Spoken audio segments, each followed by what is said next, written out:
Hello नमस्कार, स्वागत आहे आमच्या अनिता रामदास कॉमेडी यूट्यूब चॅनलमध्ये. तुमचं सगळ्यांचं खूप खूप सारं स्वागत आहे.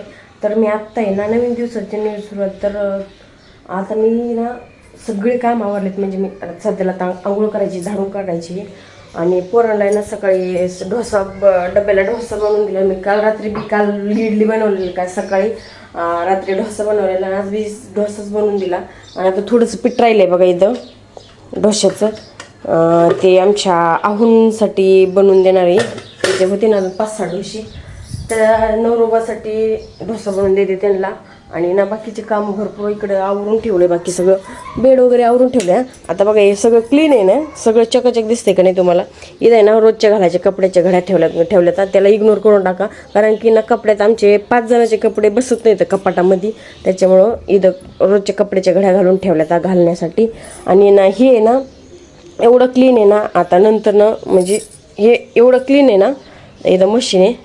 आणि इथं माझ्या पोराचा कीबोर्ड आहे वरला, सकाळी अंग पुसून टावेला टाकलेली, इथं वाळू घातलेली फॅन खाली. तर हे एवढं बेड तुम्हाला क्लीन दिसतं ना, नंतर ना पोरं आल्यानंतर नाही ना मी तुम्हाला दाखवून बरं का.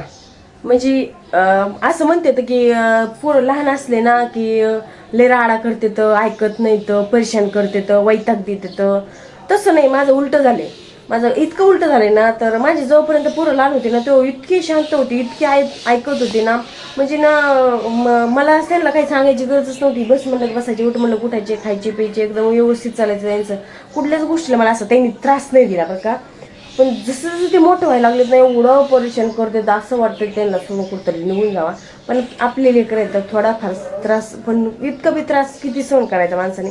एवढा राडा करतात ना, एवढं ऐकत नाही, तर परेशान करतात. आणि हे खास करून ह्या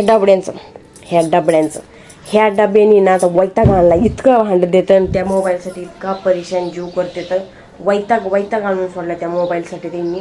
तर चला आता ते आले ना, ह्या डबड्यांसाठी इतका वैताग आणलाय ना. तर बघा तुम्ही आल्यानंतर.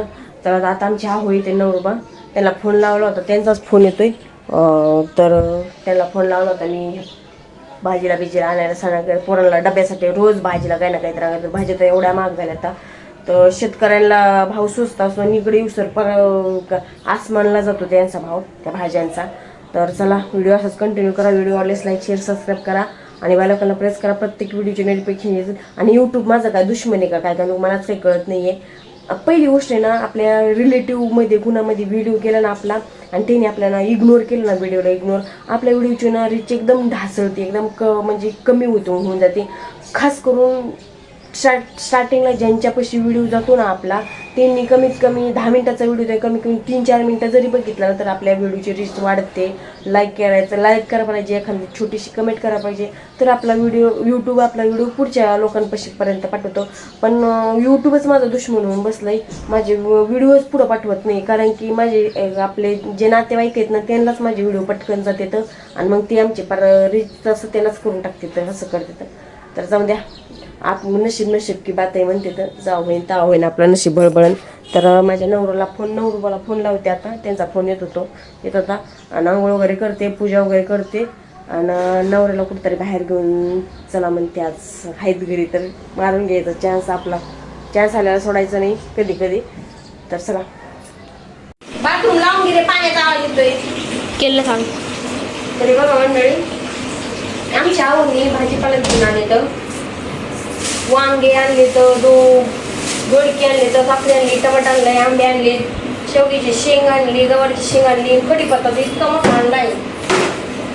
बघितलं कसं करतोय, कढीपत्ता इतका मोठा आणलाय सांगूच नका, नाही तर काहीच नसतं. आणि कोथिंबीर पण लय मोठी आणली.